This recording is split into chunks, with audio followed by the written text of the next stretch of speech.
الأخبار الموجزة اليوم الأربعاء.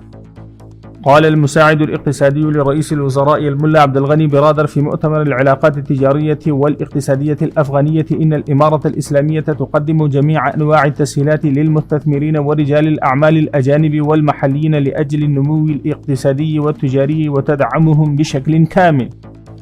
قال أعضاء الوفد التجاري الأمريكي الذي جاء إلى كابول إنهم يحاولون الإفراج عن الأصول المجمدة في أفغانستان ورفع العقوبات المفروضة على النظام المصرفي في أفغانستان. وأضاف الوفد قد حرصت الإمارة الإسلامية على توفير الأمن الكامل للمستثمرين وقدمت لهم كافة أنواع التسهيلات.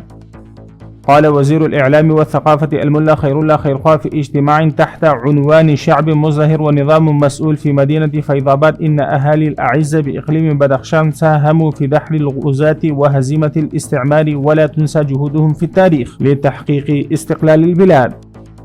قال قاري فسيح الدين فطرة رئيس أركان البلاد في اجتماع عام تحت عنوان الشعب مزدهر ونظام مسؤول في مدينة فيضاباد إن إمارة أفغانستان الإسلامية هي النظام الوحيد لا يوجد فيه تبعيض عرقي وانحياز لغوي أو اتجاهي وتحكم البلاد كلها تحت نظام واحد.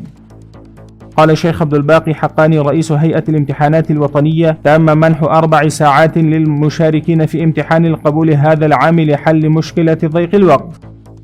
صرحت وزارة الداخلية إن شرطة الحدود والإنتربول ألقت القبض على 4 مهربين أرادوا نقل حوالي 70,000 دولار أمريكي إلى باكستان في ميناء تورخام بمقاطعة نجرهار.